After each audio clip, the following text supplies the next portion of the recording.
NBA training camp has officially gotten underway, which means the new season is right around the corner. When the new year begins, all 30 NBA teams begin with a lot of optimism and excitement, and while some teams obviously are more set up for lofty goals than others, they all have their own set of expectations that they hope that they can reach. This is the time that most highlight the team's biggest strengths, but in today's video and tomorrow's video, I will be doing the exact opposite.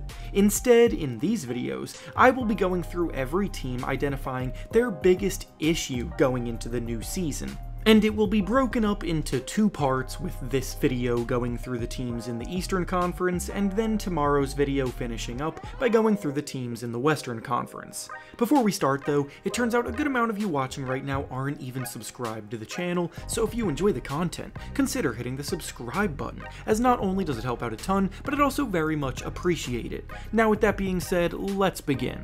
Going in alphabetical order, we'll start with the Atlanta Hawks, and their biggest issue going into the new season is team chemistry. The Hawks are quietly approaching a scary position to be in. For a few years now, there have been rumblings that all is not well in that Hawks locker room. Criticisms of Trae Young's ability to lead get louder every year. The partnership of Trae and DeJounte Murray got off to a rocky start in year one, and the overall play style of those two lead guards has left quite a few of those around them displeased, to say the least, so chemistry there will be under the microscope this season.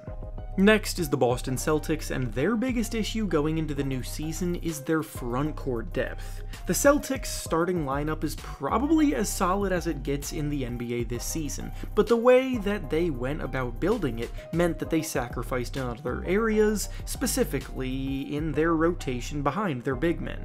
Kristaps Porzingis and Al Horford can hold things down on both ends for sure, but after that they have Luke Kornet? Sam Hauser?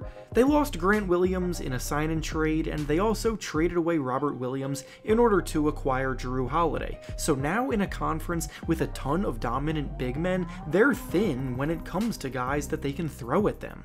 Next is the Brooklyn Nets, and their biggest issue going into the new season is playmaking. The Nets are a roster filled with wing players that can defend well and shoot the ball, but their backcourt is severely lacking in playmakers. Spencer Dinwiddie is more of a score-first player, Mikal Bridges is the same way, Cam Thomas is definitely that way, and so is Lonnie Walker. They desperately need Ben Simmons to return to form to help in this regard, but after the last few years of Simmons' career, that's a risky gamble putting all your eggs in his basket. Up next is the Charlotte Hornets, and their biggest issue going into the new season is their maturity. This may sound harsh, but the Hornets have done a terrible job developing a culture that cultivates winning basketball games, and with all of the youth in their locker room, they have nobody checking them, making sure that they actually keep their priorities straight. LaMelo Ball needs some veterans around him, and instead he's got Kai Jones doing whatever he's doing, Miles Bridges with his off-the-court issues, and nobody who can really be looked at to lead. Next is the Chicago Bulls, and their biggest issue is at point guard. Again, like the Nets, the Bulls are severely lacking in the playmaking department, with nobody on the roster who can really run the offense and make the lives of their scorers easier.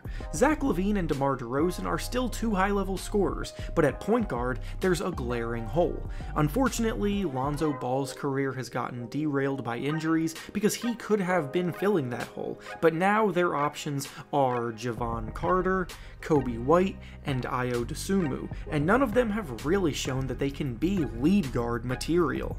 Up next is the Cleveland Cavaliers, and their biggest issue going into the new season is their front court scoring. Last year, the Cavaliers got back to the playoffs behind a stellar defense anchored by their two big men Evan Mobley and Jarrett Allen. Unfortunately for them, though, those two were also the ones that held the group back during the playoff action, as their inability to create even the littlest bit of offense for themselves severely limited what the Cavaliers could do offensively when the game slowed down, and I don't really see that changing much this year. Next up is the Detroit Pistons, and their biggest issue going into the new year is their big man logjam. The Pistons have a ton of promising young talent that has been developing nicely throughout their rebuild, but the fact of the matter is that there are only so many minutes to go around, and some of the players that probably should be prioritized are going to get the short end of the stick in the rotation.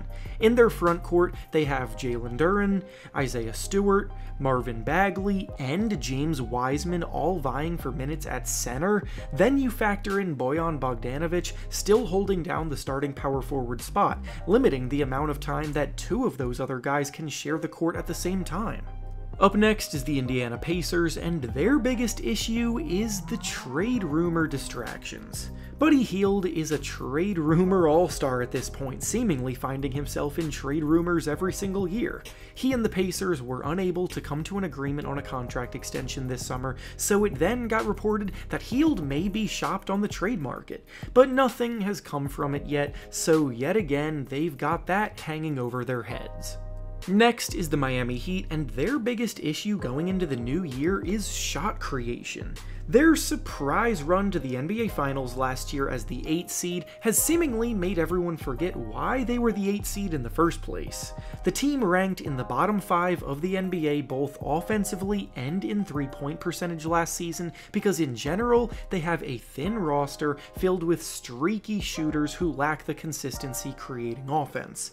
Jimmy Butler has proven that he can elevate his game come playoff time, but in the regular season he has been very on and off. Tyler Hero is a good spark of offense, but has had shot selection issues, and then nobody else can really take control and create for themselves, and after watching Gabe Vincent and Max Strus leave them in free agency, they lost even more. Up next is the Milwaukee Bucks, and their biggest issue going into the new season is their backcourt depth. The Bucks just traded for Damian Lillard, and right away they're going to be expected to win a championship because of it. The move is obviously very exciting, but alongside Dame in the backcourt is not a whole lot.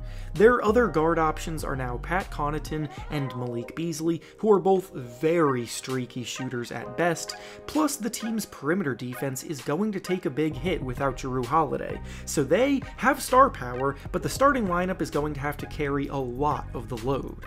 Next is the New York Knicks, and their biggest issue is their front court depth. Like the Celtics, the Knicks have a solid starting lineup, but then when it's time for either Julius Randle or Mitchell Robinson to get a break, they're somewhat weak behind them.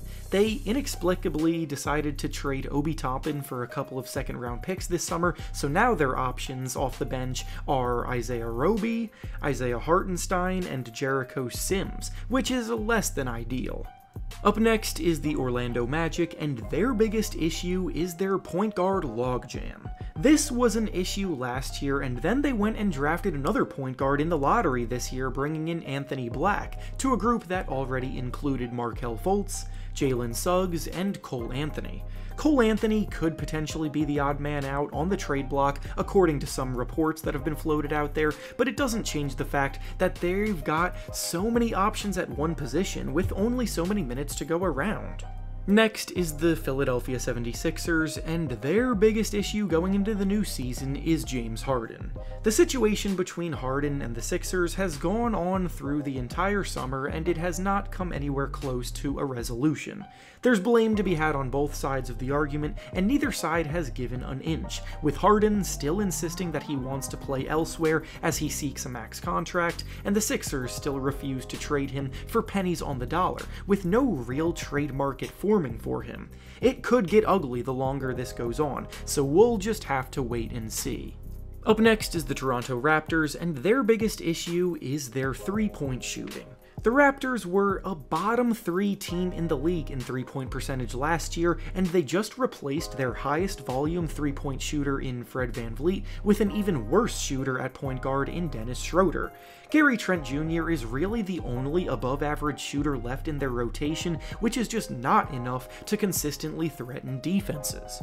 And finally, the last team is the Washington Wizards, and their biggest issue is their interior defense. The Wizards are now officially in their rebuild phase, led by two talented young scorers in Jordan Poole and Kyle Kuzma, but the team's defense is about to be dreadful. To protect the paint, they have Daniel Gafford at center, who is still very much a work in progress, and after that, they are severely lacking in size, with a guy like Mike Muscala in line to get a lot of the backup minutes, which is, to put it lightly, not ideal. And with that being said, that's all I have for you today. Make sure to like the video, subscribe to the channel, and comment down below what you think these teams need to be worried about. Thanks for watching, and I'll see you all next time.